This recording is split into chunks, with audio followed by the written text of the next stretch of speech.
नमस्कार दोस्तों, silver pen classes पे आप सभी का स्वागत है। उम्मीद है आप सभी स्वस्थ होंगे। और जो बच्चे टीचिंग्स एग्जाम्स की प्रिपरेशन करते हैं उनके लिए एक खुशखबरी आई है। ईएमआरएस ने 2025 के लिए अपना नोटिफिकेशन जारी कर दिया है, जिसमें टीचिंग्स जॉब के साथ साथ आपकी क्लैरिकल की जॉब है, अकाउंटेंट है, हॉस्टल वार्डन है और लैब अटेंडेंट का भी नोटिफिकेशन साथ के साथ जारी कर दिया है। और इस वीडियो में मैं आपको कंप्लीट जानकारी दूंगा कि आपकी एलिजिबिलिटी क्या रहेगी। आपका जो एग्ज़ाम पैटर्न था ईएमआरसी का, जो पहले ईएमआरसी का एग्ज़ाम पैटर्न था, अब की बार उसमें कुछ बदलाव किए हैं। उन सभी बदलाव को बिल्कुल डिटेल्स में हम इस वीडियो में डिस्कस करेंगे। और कुछ पोस्ट जैसे टीजीटी के लिए आप अप्लाई करते हो, उनके लिए कुछ पोस्टों के लिए आपकी बीएड कंपलसरी नहीं होती। जैसे कंप्यूटर के जो टीचर होते हैं, जिन बच्चों ने बीसीए कर रखा है, वो विदाउट बीएड भी टीजीटी पोस्ट के लिए एलिजिबल होते हैं और टीजीटी पोस्ट के लिए फॉर्म को अप्लाई कर सकते हैं। तो इस वीडियो में मैं आपको कंप्लीट जानकारी दूंगा। और इसका नोटिफिकेशन है ईएमआरएस का, वो हमारे Telegram channel silver pen classes maths by Sunil sir, वहाँ पे जाके आप इसके नोटिफिकेशन को डिटेल्स में देख सकते हो। और टेलीग्राम का लिंक मैं वीडियो के डिस्क्रिप्शन में आपको प्रोवाइड करवा दूंगा। तो सबसे पहले ईएमआरएस में अब की बार आपकी 7200 प्लस वैकेंसीज आई है। और इसमें मैं आपको हर कैटेगरीज वाइज देखो आप। प्रिंसिपल की जो पोस्ट आई है अब की बार 225 आई है। पीजीटी की जो पोस्ट आई वो 1460 आई है। हम इनको डिटेल्स में डिस्कस करेंगे कि आपकी पीजीटी मैथ की कितनी पोस्ट है, इकोनॉमिक्स की कितने, इन सभी पोस्टों को हम डिटेल्स में डिस्कस करेंगे। जो टीजीटी की पोस्ट आई है वो आपकी 3962 आई है। फीमेल स्टाफ नर्स वो 550 आई है, जिसमें बीएससी नर्सिंग आपकी क्वालिफिकेशन मांगी गई है। पोस्टल वार्डन जिसमें आपके सिंपल ग्रेजुएशन मांगी गई है, उसकी पोस्ट आपके पास 635 पोस्टें आई हैं। और जो आपका अकाउंटेंट है 61 पोस्ट आई है, इसके लिए आपकी क्वालिफिकेशन बीकॉम रहेगी।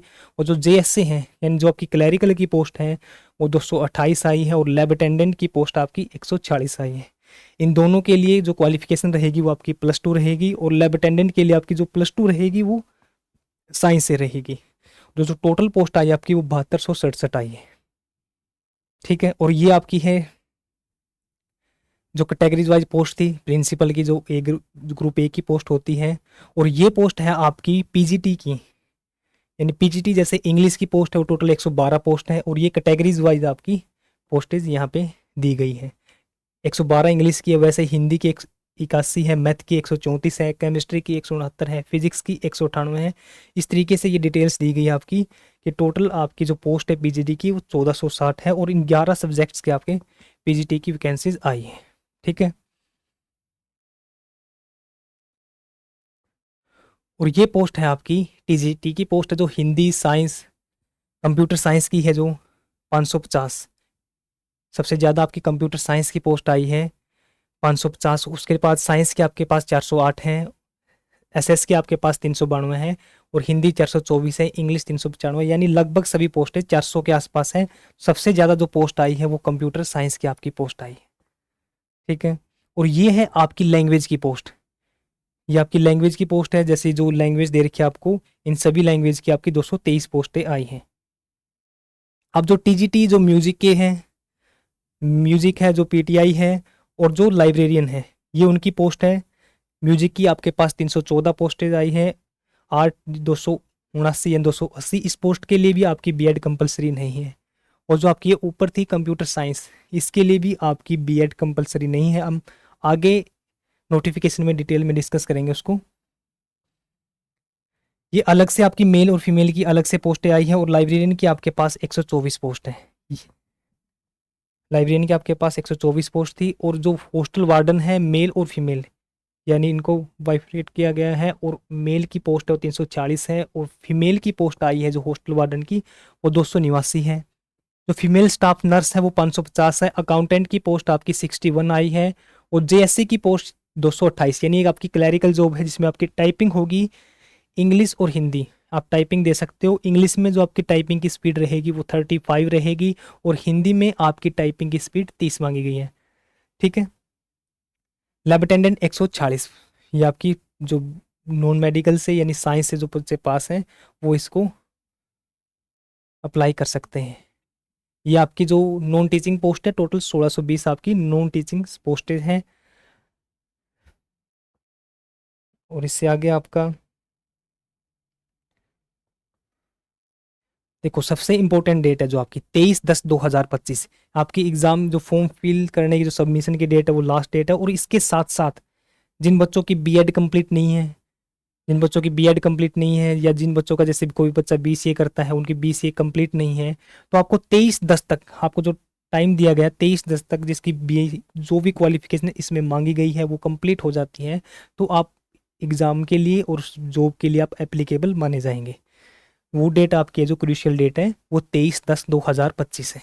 ठीक है, ये डेट रहेगी आपकी 23/10/2025 से पहले के आपके सभी डॉक्यूमेंट्स रेडी होने चाहिए। जो पोस्ट के लिए आपके लिए मांगे गए हैं, जिस जिस पोस्ट के लिए, उस पोस्ट के लिए सभी डॉक्यूमेंट्स आपके 23/10/2025 तक आपकी क्रूशियल डेट रहेगी। ठीक है, और उससे आगे है आपके पास सिलेबस है देखो सबसे पहले आप पीजीटी का सिलेबस देखो। पीजीटी में जो आपका टायर 1 होगा और टायर 2 होगा, जो टायर 1 होगा वो आपका 100 नंबर का होगा। उसमें आपके जो जनरल यानी जो जीके के क्वेश्चन आएंगे 10 क्वेश्चन आएंगे, और एक क्वेश्चन आपका 1 नंबर का होगा, यानी टोटल 10 नंबर की आपकी जीएस आएगी। जो रीजनिंग आएगी उसके 15 क्वेश्चन आएंगे, वो 15 नंबर के। और जो आईसीटी, ये आपका कंप्यूटर से रिलेटेड है, वो आपके 15 क्वेश्चन आएंगे। टीचिंग एप्टीट्यूड आपका 30 का आएगा। और जो आपका मेन जो एनईपी 2020 है, यानी न्यू एजुकेशन पॉलिसी है जो आपकी, उनसे रिलेटेड आपके जो 10 इसके आएंगे, और पेडागोगी के आपके 20 क्वेश्चन आएंगे। टोटल आपका ये आएगा 100 नंबर का। उसके साथ साथ आपका एक क्वालिफाई पेपर होगा, जिसमें आपके जनरल इंग्लिश और जनरल हिंदी, जो जनरल इंग्लिश और जो जनरल हिंदी है, उसके 10 क्वेश्चन आपके जनरल इंग्लिश के पूछे जाएंगे, और 10 क्वेश्चन ही आपके जनरल हिंदी के पूछे जाएंगे। टोटल आपका ये 20 का होगा, और ये आपका क्वालिफाई होगा। ये आपका क्वालिफाई होगा, और आपको मिनिमम 8 नंबर लेने हैं इसमें क्वालिफाई करने के लिए, यानी इसका आपको 40% लेना है जनरल कैटेगरी को इसको क्वालिफाई करने के लिए। ये आपके इसके नंबर आपके ऐड होंगे, जो आपका ये पोर्शन है यहाँ तक जो 100 नंबर का है, और जो 20 का है ये आपका क्वालिफाई रहेगा, और सभी पोस्टर के लिए क्वालिफाई रहेगा। और जब जिस सब्जेक्ट के लिए जैसे 400 पोस्ट हैं, 400 पोस्ट आपकी फिजिक्स की है, पीजीटी फिजिक्स की है, तो उसके लिए आपके 10 गुना बच्चे ले जाएंगे। जैसे कंप्यूटर टीचर्स की आपको 550 पोस्ट थी, तो उसके 10 गुना बच्चे आपके टायर 1 में क्वालिफाई किए जाएंगे। लगभग 5500 बच्चों को टायर 2 में बिठाया जाएगा। ठीक है, उनको मौका मिलेगा टायर 2 एग्ज़ाम देने का। तो आपके 10 गुना बच्चे आपके टायर 1 में क्वालिफाई किए जाएंगे। और टायर 1 में क्वालिफाई करने के बाद जो आपका टायर 2 होगा, टायर 2 का जो सिलेबस रहेगा आपका, उसमें आपका जो सब्जेक्टिव और या जो डिस्क्रिप्टिव दोनों का रहेगा। ऑब्जेक्टिव भी रहेगा और डिस्क्रिप्टिव भी रहेगा। जो ऑब्जेक्टिव के आपके 40 क्वेश्चन आएंगे, ऑब्जेक्टिव के आपके 40 क्वेश्चन आएंगे, 40 नंबर के होंगे, एक क्वेश्चन 1 नंबर का होगा। और जो डिस्क्रिप्टिव के आपके 15 क्वेश्चन आपसे पूछे जाएंगे, यानी आपको उसको सब्जेक्टिव लिखना है, और एक क्वेश्चन आपका 4 नंबर का होगा। यानी टोटल जो डिस्क्रिप्टिव होगा वो 60 का, और जो ऑब्जेक्टिव एग्जाम होगा आपका वो 40 का। और जो मेंस यानी टायर 2 होगा टोटल आपका 100 नंबर का होगा, और इसके लिए आपको 3 घंटे का टाइम मिलेगा। और जो फाइनल मेरिट लिस्ट लगेगी आपकी, वो टायर 2 के बेसिस पे लगेगी, यानी जितने आपके टायर 2 100 में से जितने नंबर आपके आएंगे उस बेसिस पे ही आपका सिलेक्शन होगा। यानी टायर 1 बस आपके लिए ओनली क्वालिफाई रहेगा, और उसमें आपसे 10 गुना बच्चे सिलेक्ट किए जाएंगे। और उनमें से जो आपके टायर 2 एग्जाम देंगे उनका सिलेबस आपका ये रहेगा। और जो मेरिट लिस्ट लगेगी फाइनल आपकी, वो इन बेसिस पे लगेगी। जो टायर 2 का एग्जाम होगा, जो ये 100 नंबर का एग्जाम होगा, इसके बेसिस पे ही आपकी फाइनल मेरिट लिस्ट लगेगी। क्लियर? अब आते हैं हम टीजीटी पे। जो बच्चे टीजीटी का एग्जाम देंगे उनके लिए भी जो आपका सिलेबस रहेगा, जनरल अवेयरनेस यानी जीके आपकी 10 नंबर की रहेगी, रीजनिंग आपकी 15 की रहेगी, जो कंप्यूटर से रिलेटेड है आपका 15 का रहेगा, टीचिंग एप्टीट्यूड आपके 30 क्वेश्चन आएंगे, 30 नंबर के रहेंगे। और जो एनईपी 2020 है, ये न्यू एजुकेशन पॉलिसी ये है आपके पेडागोगी है, ये आपकी 30 नंबर की होगी। टोटल आपका ये 30 का एग्जाम होगा, यानी 100 क्वेश्चन आएंगे और 100 ही नंबर का आपका एग्जाम होगा। और आपको इसके लिए 2.5 घंटे आपको मिलेंगे, 2.5 घंटे आपको इसमें मिलेंगे। और इसमें आपके लिए क्वालिफाई एग्जाम होगा। आपका पीजीटी में आपके 2 सब्जेक्ट पूछे जाते थे, जनरल इंग्लिश और जनरल हिंदी। 20 नंबर के आपको 40% उसमें नंबर लेके आने थे, यानी 20 में से 8 नंबर लेके आने थे, और वो एग्जाम आपका क्वालिफाई था। और टीजीटी में आपके 3 सब्जेक्ट से आपके पूछे जाएंगे, एक जनरल इंग्लिश, एक जनरल हिंदी, और उसके साथ साथ आपको एक रीजनल लैंग्वेज चूज करनी है। उसके आपके 10 क्वेश्चन वो पूछे जाएंगे, तो उसका आपसे यानी 40% लेना है तीनों का, यानी 12 नंबर आपने 30 में से लेने हैं, और वही आपका क्वालिफाई होगा। और इसके नंबर आपके ऊपर वाले 100 नंबर में ऐड नहीं होंगे। और जो आपकी रीजनल लैंग्वेज होगी उसमें आप, ये आपकी रीजनल लैंग्वेज दे रखी है, बंगाली है, बोडो है, डोंगरी है, इंग्लिश है, गारो है, गुजराती है, हिंदी है। यानी जो आपकी, ये आपकी जनरल हिंदी है, और ये आपकी डिटेल्स में आएगी जो हिंदी। आपने इंग्लिश और जनरल हिंदी इसमें ले लिया, आपके उसके साथ साथ आप हिंदी भी ले सकते हो, उसके साथ साथ आप इंग्लिश भी ले सकते हो। यहाँ पे इंग्लिश भी मिलेगा आपको, ये ना आपका इंग्लिश और हिंदी, आप इन दोनों में से एक और ले सकते हो उसके साथ साथ, जनरल हिंदी, जनरल इंग्लिश, और साथ में आपने हिंदी ले सकते हो या इंग्लिश ले सकते हो। और ये एग्ज़ाम आपका टायर 1 जो एग्ज़ाम होगा, ये एग्ज़ाम भी आपका क्वालिफाई होगा, ये एग्ज़ाम भी आपका क्वालिफाई होगा, और इसमें भी आपके 10 गुना बच्चे सिलेक्ट किए जाएंगे। जैसे आपका पीजीटी में था, सेम ऐसे ही आपका टीजीटी में होगा, उसमें भी आपके 10 गुना बच्चे सिलेक्ट किए जाएंगे। और उसमें जो आपका मेंस का पैटर्न रहेगा, 40 रहेंगे आपके ऑब्जेक्टिव क्वेश्चन, और 15 क्वेश्चन आएंगे आपके ऑब्जेक्टिव। जो ऑब्जेक्टिव क्वेश्चन आएंगे वो आपका 1 नंबर का होगा। जो सब्जेक्टिव यानी डिस्क्रिप्टिव का जो आपका एग्जाम होगा, उसमें आपके 15 क्वेश्चन आएंगे, और एक क्वेश्चन आपका 4 नंबर का होगा। यानी टोटल आपका जो एग्जाम होगा वो 60 नंबर का होगा। और जो फाइनल मेरिट लिस्ट लगेगी वो इस टायर 2 के बेसिस पे लगेगी। टायर 1 के नंबर आपके इस टायर 2 में ऐड नहीं होंगे, टायर 1 आपका ओनली क्वालिफाई रहेगा। ये था आपका टीजीटी पोस्ट के लिए। अब आते हैं हम हॉस्टल वार्डन। हॉस्टल वार्डन में आपका जो मेल और फीमेल का जो एग्जाम होगा, उसमें आपका एग्जाम पैटर्न रहेगा, जो जी की आएगी वो 10 नंबर की आएगी, रीजनिंग आएगी आपकी 15 की, और जो नॉलेज ऑफ कंप्यूटर आएगी ऑफ आईसीटी वो आपकी 15 की आएगी। क्वांटिटी एप्टीट्यूड यानी जो आपका मैथ आएगा, गणित आएगा, वो 30 नंबर का आएगा। और जो लैंग्वेज आएगी, जो जनरल इंग्लिश है, हिंदी है, एंड जो आपकी रीजनल लैंग्वेज है, वो 10 नंबर की आएंगे आपकी। और इसमें जो रीजनल लैंग्वेज ये आएगी उसके नंबर इसमें ऐड होंगे, ठीक है। यानी टोटल आपका 100 नंबर का पेपर होगा, 10 की हिंदी, 10 की इंग्लिश, और इसमें से आप रीजनल लैंग्वेज यानी हिंदी और इंग्लिश में से आप एक चूज कर सकते हो। तो इसके लिए आपको 2 घंटे का टाइम मिलेगा, और ये भी आपका टायर 1 एग्जाम होगा। और इसमें भी हॉस्टल वार्डन में भी आपके 10 गुना बच्चे ले जाएंगे। पिछले सालों में हॉस्टल वार्डन के लिए ओनली आपका एक एग्जाम होता था, अब की बार ईएमआरएस ने आपका हॉस्टल वार्डन के लिए भी टायर 1 और टायर 2 एग्जाम इसमें जोड़ दिया है, ठीक है। इसमें 10 गुना बच्चे ले जाएंगे टायर 2 के लिए। और जब टायर 2 होगा, टायर 2 में आपका वही सेम 40 ऑब्जेक्टिव और 15 डिस्क्रिप्टिव क्वेश्चन होंगे। टोटल आपका 100 नंबर का होगा, और टाइम आपको 3 घंटे का इसमें आपको टाइम मिलेगा, ठीक है। और जो आपके फाइनल मेरिट लिस्ट लगेगी वो भी आपकी टायर 2 के बेसिस पे लगेगी हॉस्टल वार्डन में भी।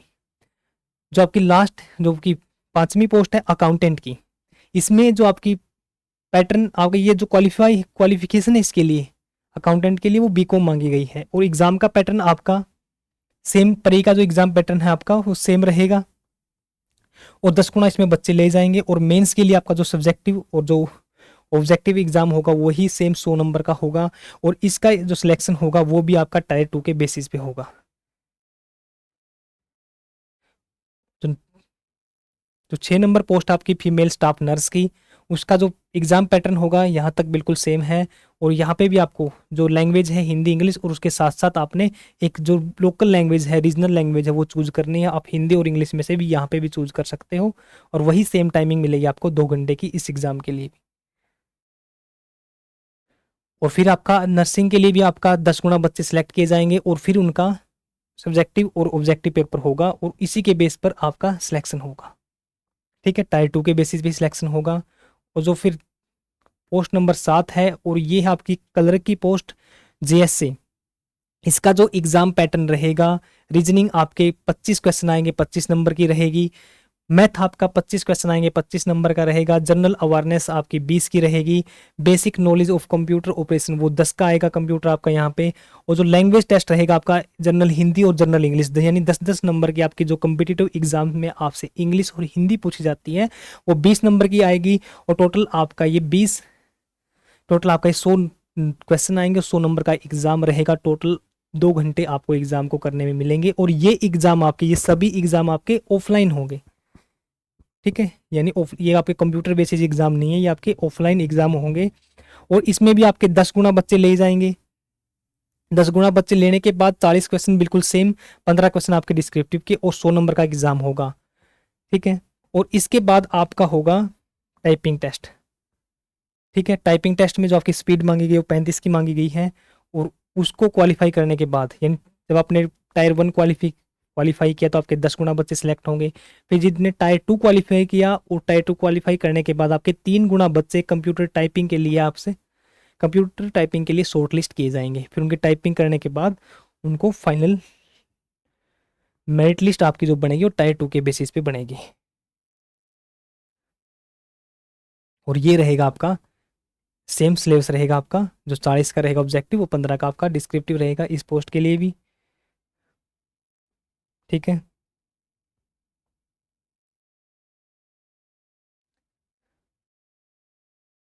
अब आती है आपकी क्वालिफिकेशन। ये थी आपकी प्रिंसिपल की पोस्ट के लिए। इसके लिए तो मास्टर डिग्री है, जो एक्सपीरियंस जो स्टेट गवर्नमेंट में उनके लिए कम से कम 12 साल का एक्सपीरियंस चाहिए आपके लिए। ये आपकी एक्सपीरियंस की पोस्ट है, और 12 साल का इसमें आपको एक्सपीरियंस चाहिए। और ये आ गई आपकी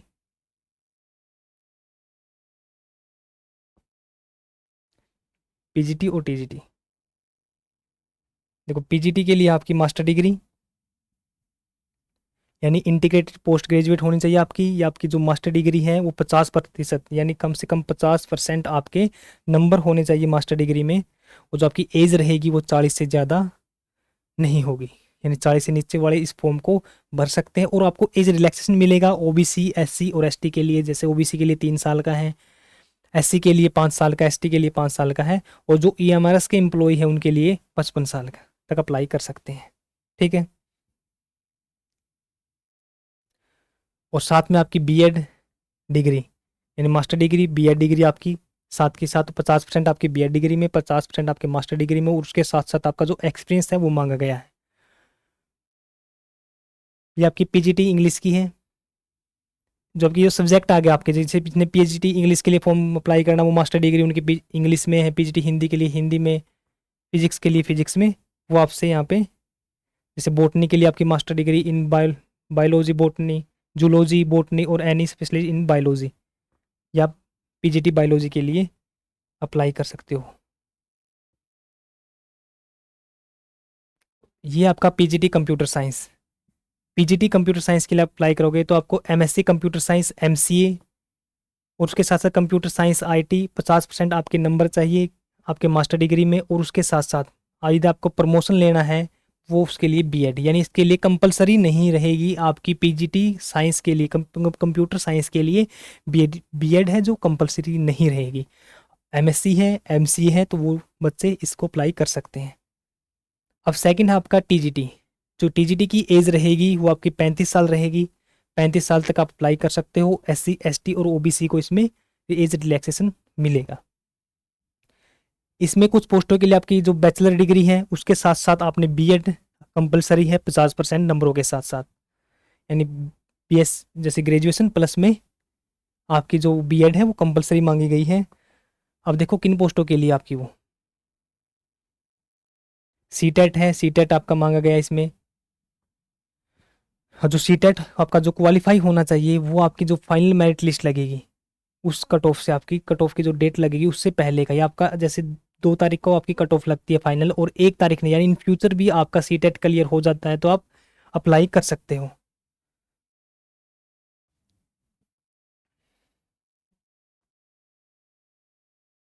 ये आपकी टीजीटी साइंस की है।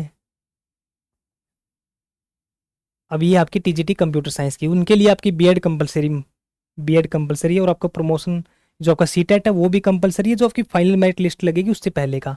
अब जो ये पोस्ट आपकी टीजीटी कंप्यूटर साइंस, इसके लिए जो आपकी एज है वो 35 साल है, और 50% यानी जिन बच्चों ने बीसीए कर रखा है उसके नंबर जो 50% है, 50% से उनके नंबर ऊपर हैं, तो वो इस पोस्ट को अप्लाई कर सकते हैं। और बीएड आपके लिए कंपलसरी नहीं रहेगी। यदि आपको प्रमोशन लेना इन फ्यूचर तो आप वहाँ पे लगने के बाद भी अपने बीएड कर सकते हो। यानी जो टीजीटी कंप्यूटर साइंस है, जिन बच्चों ने बीसीए कर रखा है वो बच्चे इसके लिए अप्लाई कर सकते हैं। बस जो उनकी लिए क्राइटेरिया रहेगा, 50% उनके जो ग्रेजुएशन में नंबर होने चाहिए। उसके लिए बीएड कंपलसरी नहीं है, ना कोई सीटेट ना कोई एसटेट।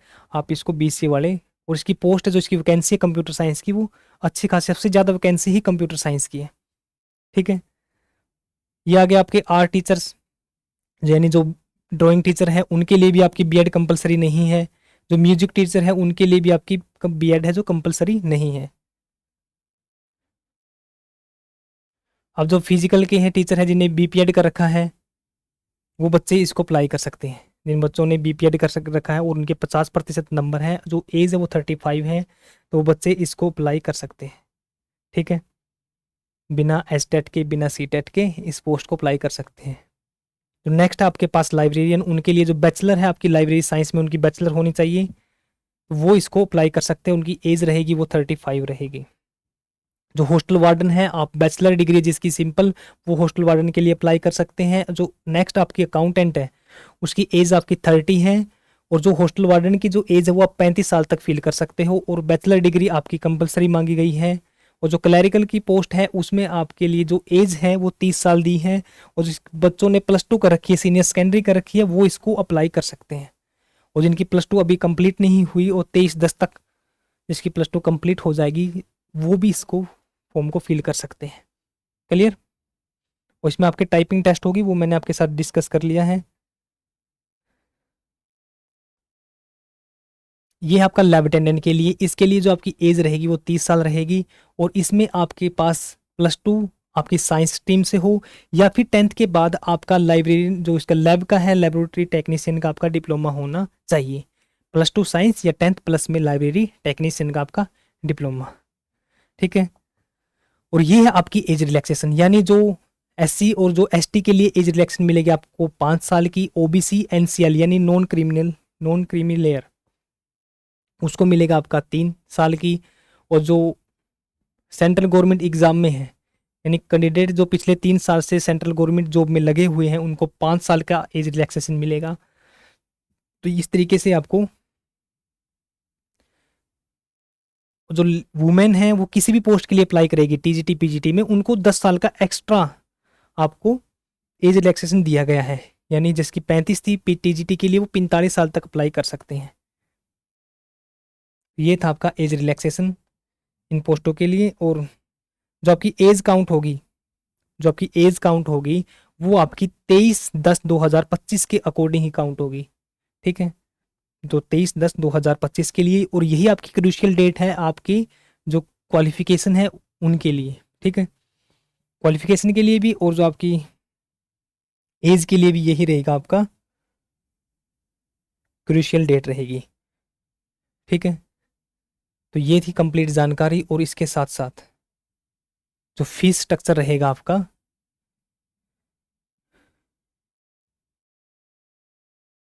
जो आपकी डेट रहेगी फॉर्म को सबमिट करने की, वो 23/10/2025 तक आप अपने फॉर्म को फिल कर सकते हो।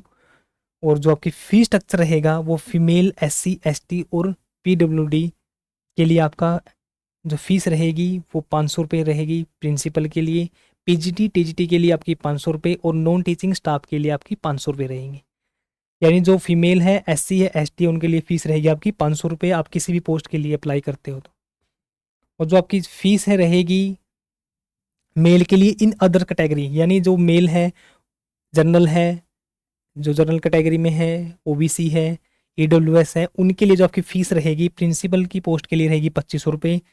टीजीटी और पीजीटी के लिए फीस रहेगी 1500 रुपये। और जो क्लैरिकल पोस्ट है या जो लैब अटेंडेंट है, नॉन टीचिंग पोस्ट थी, जो अकाउंटेंट की पोस्ट थी, उसके लिए आपकी फीस स्ट्रक्चर रहेगी 1500 रुपये। ये था आपका फीस स्ट्रक्चर और ये थी आपकी कंप्लीट डिटेल्स। अब की बार आपके एग्ज़ाम पैटर्न में चेंज हुआ है, क्योंकि पहले आपका जो एग्ज़ाम पैटर्न था हॉस्टल वार्डन या आपका जो क्लैरिकल पोस्ट है उसके लिए आपका एक ही एग्ज़ाम होता था। अब की बार टायर 1 और टायर 2 आपके ऐड कर दिए हैं। और टायर 1 10 गुना बच्चे आपके टायर 2 के लिए लिए जाएंगे, शॉर्ट लिस्ट किए जाएंगे, और फिर टायर 2 के बेसिस पे ही आपकी फाइनल मेरिट लिस्ट लगेगी। ठीक है, और ये साथ के साथ आपका ये जो सिलेबस था वो साथ के साथ दे रखा था। और सबसे अच्छी बात यह है कि कुछ पोस्टों के लिए आपकी जो बीएड है वो कंपलसरी नहीं है, जैसे आर्ट्स के लिए और कंप्यूटर साइंस के लिए जो सबसे ज़्यादा वैकेंसीज आई है 550, तो उन पोस्टों के लिए बीएड कंपलसरी नहीं है। जिन बच्चों के पास बीसीए है वो बच्चे उस पोस्ट को अप्लाई कर सकते हैं। मुझे उम्मीद है आप सभी को ये वीडियो और ये डिटेल्स बिल्कुल अच्छे तरीके से समझ में आई होगी। और इस वीडियो का जो जो ये आपका EMRS का नोटिफिकेशन है, EMRS का मतलब है आपका एकलव्य मॉडल रेजिडेंशियल स्कूल, ठीक है। और इसका नोटिफिकेशन मैं आपको मेरे Telegram channel silver pen classes maths by Sunil sir वहाँ पे प्रोवाइड करवा दूंगा, ठीक। तो फिर आज के लिए इतना ही, मिलते हैं फिर नेक्स्ट सेशन में। तब तक के लिए जय हिंद, जय भारत।